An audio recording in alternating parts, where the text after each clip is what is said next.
Okay, bago namin i-breed si Warden, ang aming pinakamalaki, pinakamatapang dito na Belgian Malinois. Ayan, higante ito. Ayan, si Warden. At ang isang anak ni, ayan, isang anak ni Gordon yan. Nakita ko kanina nag-hit. Ito, i-breed namin tong dalawang to. Si Gordon, ang pang-demo namin na aso, magaling yon. Galing sa aking kaibigan si Sir Allen Karamihan na nasa US na ngayon, dating PSG. So, eto ang i-breed natin. Ayan, oh, dominante pareho to. Yung babae, pinapatungan niya agad si Warden. Dominante itong babae na to. Ano galing itong babae? Ano yan? Nangangagat talaga ng kamay yan, Dok eh. Nangangagat? So, maganda ano ito. Training niyo na ba to? Hindi pa? Hindi pa po, ano lang, bite drive lang nung bata. Bite drive pero walang formal training. So ito na sa mga 2 years old na ito. 2 years. Meron na po, Meron na. May 2 years na to. Ayan, so titignan natin ngayon. Medyo mapula pa yung tumutulong dugo sa kanya kaya baka hindi pa to magpasampa pero subukan na rin natin. Wala si Doc Melvin, hindi natin ma-testing ngayon. Wala tayong microscope pa dito. Sira na yung microscope ko. Bibili pa tayong bago. Pero ayan, ito kasi si Warden medyo matapang din to sa mga babae. Tignan natin kung anong magiging reaction nila. Pero ito na po yung bago naming magiging breeding, no? Ito sa hopefully magpo-produce tayo dito ng mga matitinding yung mga super dogs natin na pang VIP.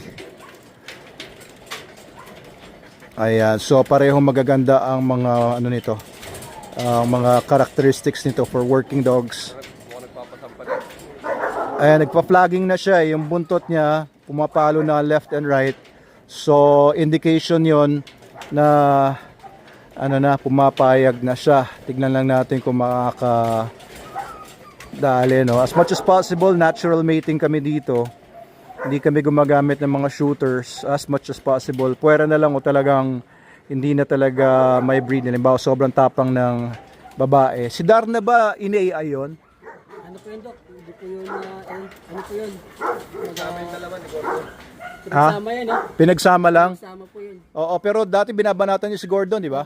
Nabusalan po nung time na ano eh. Binusalan niyo? Nung inano po namin sa inyo, ikaw, magkakasama. Inano din po namin.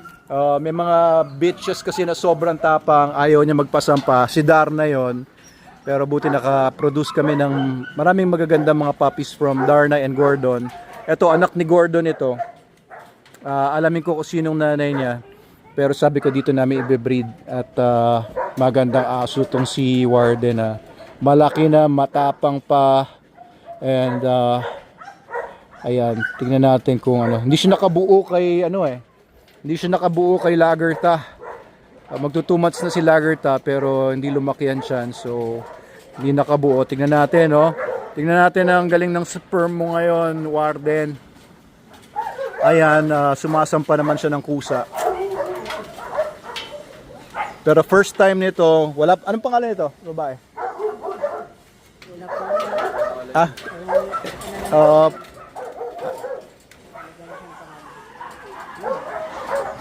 Ayan, ayan, okay. Standing heat naman siya, pero alerto tong babae. Ayan. Oh, naaway na si Warden. Bantay-bantayin niyo na lang kung medyo magkabanatan ay paghiwalayin niya na muna. Kasi baka hindi pa hindi pa nag-ovulate. So, yun lang muna, guys.